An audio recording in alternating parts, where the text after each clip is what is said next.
It is not the 25th anniversary of WrestleMania, it is the 25th WrestleMania. The day your parents get married is not also their first anniversary. Fuck this whole fucking pay-per-view. How fucking dare you? Anyway, so the 24th anniversary of WrestleMania is home to one of the best matches in the history of wrestling, and the rest of the show is alright. It is alright. The lead up to the event was very silly indeed. It was almost like WWE were trying to return to the giddy nonsense of the Attitude Era. Triple H broke into Randall's house, Cena blackmailed Vicky Guerrero because of sexy times, Matt Hardy burned down his brother's house and killed his dog. All the fun of the fair. I'm Adam from WhatCulture.com, and here are 10 fascinating facts about WrestleMania 25. Number 10, Taz offered to commentate for free. For the first time since WrestleMania 18, 7 years earlier, there was only one announced team for the duration of the entire show. Though there were still 3 brands with their own distinct broadcast duos, the trio of Jim Ross, Michael Cole, and Jerry Lawler were like, "We got this, dogs. We got this. Dogs. We got this. We got this, dogs." Absent from that sexy threesome was Taz. On Tuesday, March 31st, 2009, Taz's WWE contract expired and he chose to leave the company. Despite giving his notice several weeks prior,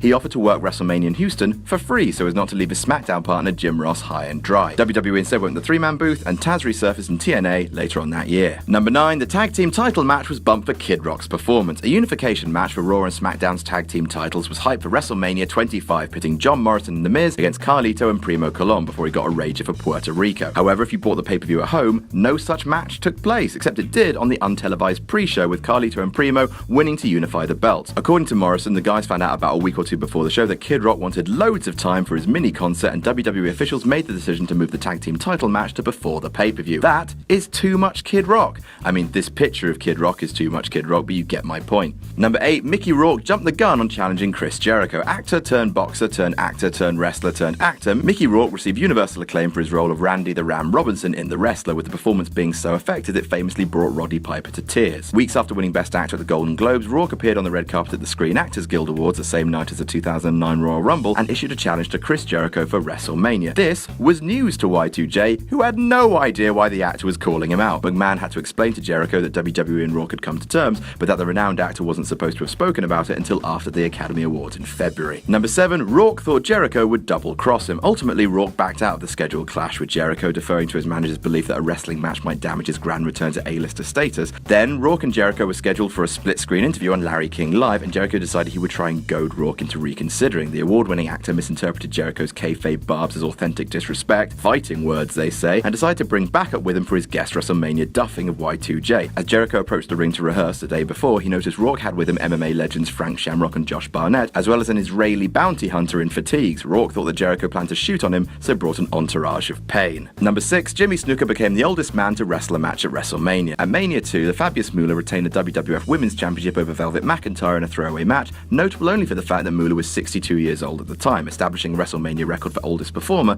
that stood for 23 years. Breaking the record was Jimmy Superfly Snuka, whose participation in the 3-on-1 Legends handicap match with Jericho came about 6 weeks before his 66th birthday. Snuka didn't really do much in the match apart from give the least enthusiastic tap out possible to Jericho's walls, but his age does warrant a mention. Number 5, Jeff Hardy fell to 0-5 at WrestleMania. In the previous list for WrestleMania 24, which I assume you've watched, Send Me Presents, you learned that Jeff Hardy was due to win the Money in the Bank ladder match that year before flunking a wellness test. That would have been his first win at WrestleMania, having never got the W at the Show of Shows. In the end, he would have to wait 1 full year until WrestleMania 25 to also never win at WrestleMania. What is wrong with you, brother Nero? The loss of the future Broken Matt in a rather brutal encounter, albeit bereft of boat, sunk Jeff to 0-5 at the event, which is the worst winless record in the history of WrestleMania. Even Big Show, who went 0-6, eventually picked up a win at WrestleMania 22. Number 4, it marked the first Intercontinental title match at WrestleMania in 7 years. When Rob Van Dam splashed William Regal to capture the Intercontinental title at WrestleMania 18, neither he nor anybody else could have guessed that it would take 7 more years for the next IC title bout at Mania. That's a gap that's literally longer than Jack has been alive. JBL's defense against a Heath Ledger-inspired Rey Mysterio in what was JBL's retirement match resurrected the belt in WrestleMania canon for 21 whole seconds. So what happened to the belt in that time? Well, it was scrapped between 2002 to 2003. Champion Randy Orton took part in a handicap match at WrestleMania 20. Title holder Shelton Benjamin participated in Money in the Bank matches at Mania 21 and 22. Umaga held the belt when he faced Bobby Lashley in the Battle of the Billionaires at 23, while Chris Jericho was champion when he worked the Money in the Bank match at 24. Number 3, Sim Snuka was the cameraman that failed to catch Undertaker. WrestleMania 25 was a family affair for the Snookers, but a more mortifying one for Jimmy's son, Sim. The wrestler who had once worked as Deuce from Deuce and Domino, remember them, was disguised as a WWE cameraman at ringside who was strategically placed to help break Undertaker's fall during a suicide dive attempt. Once Shawn Michaels pulled Snooker towards the intended spot, Snooker had to drop the camera and quickly get his arms up to halt the momentum of Dr. Foggy Longhair. Snooker was far enough out of target range that the dead man javelined headfirst into the floor, nearly breaking his neck. The bad landing gave Eerie Eric a concussion, which reportedly rendered him unable to remember how the match ended. As for Snooker, he was unsurprisingly released in June that year. Number 2, Shawn Michaels stated that WrestleMania 26 was likely his last. As Michaels demonstrated in his 5-star opus with The Undertaker, he was still the showstopper at age 43, and every bit the masterful artist he had been in his 20s. Michaels, however, admitted in an interview with Chicago radio station Q101 that he was eyeing retirement a year later when WrestleMania rolled into the state where he was born. Michaels noted in the interview that his contract expired around the time of WrestleMania 26 and that he wanted to spend more time with his children as they grew up. And then he kind of hoped that everyone forgot he said that, as it was a pretty huge spoiler for the career versus streak match that was booked a year later.